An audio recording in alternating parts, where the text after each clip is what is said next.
Now, can you jump off? And I'm going to jump on. We ride half halts, right?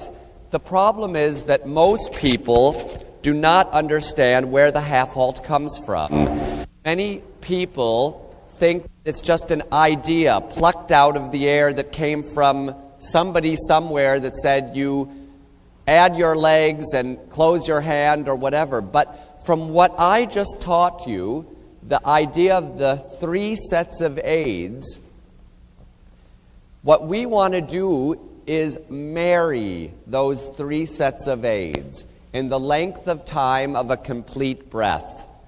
Okay? You breathe in, breathe out, and you have that time period. It can be done in shorter time. It can be done in a step. It can be done in 4 strides for the horse.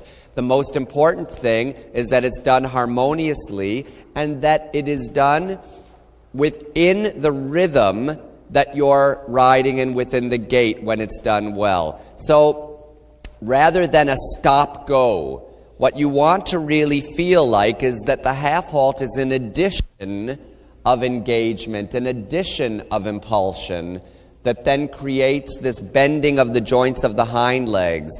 When the hind legs are bent more, what happens to the hindquarters of the horse? Lowers. When the hindquarters lower, what happens to the forehand of the horse? It raises. However, remember we said that the outer hand, though, restrains the horse from speeding up, which it would want to do if I had an open outside hand like Tammy had before. As I would add drive, and as I would add my bending aids, the horse will want to speed up and bend more. Now, if I say, though, to the horse, as I add those same aids, you're not allowed necessarily to speed up. You're not allowed to bend to a greater degree. I'm going to ask the horse to rebalance itself. And the sensitive horse, like this one, starts saying, wow, I'm feeling some feelings here. Maybe I want to do something new. Maybe I'll bend my hind legs even more. Maybe I'll get even a little bit what we call hot on the aids and start bubbling over inside the collected walk. And as he starts to bubble over a little bit more and more, little things happen like that. These little steps that want to take me forward. And I'm going to say, oh boy, you're fine like this. You don't have to do that. You just have to stay collected walk. Now, the beauty of the half halt is that it's the doorway through which we make all changes of bend, of balance, of frame, of gait, or of pace.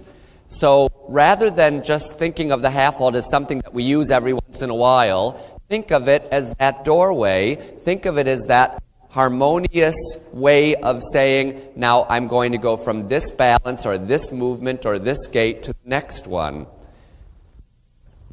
So now, to the trot, through the half halt, you notice that the horse stayed very quiet in the bridle. The reason that it stayed quiet in the bridle is because as I asked for the trot, I knew that by speeding up, I was going to have the center of gravity go forward. As you would walk from a standstill, you'll feel your center of gravity fall forward. Is that true?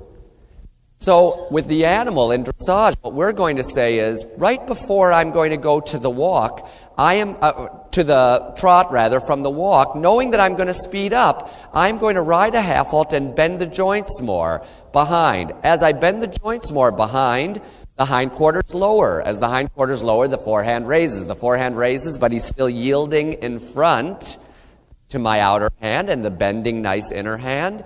What is going to happen? The center of gravity is going to go backwards slightly. In the next second, he's going to trot. The center of gravity is going to go forward slightly. I've taken 10%, say, backwards. 10% fell back forward again as I went to the trot.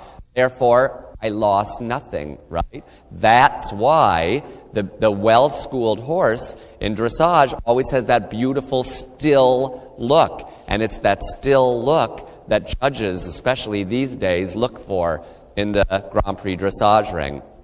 So again, going forward to the trot through a nice transition. That transition done and governed by a half halt. Now we're going to stay in the trot, and I'm going to try to show you some half halts within the trot, okay? Within the trot first, and then another transition back to the walk. The half halt in the trot, I'm going to use the minimum amount of aid for the maximum amount of result. That's key, all right? The minimum amount of aid for the maximum amount of result.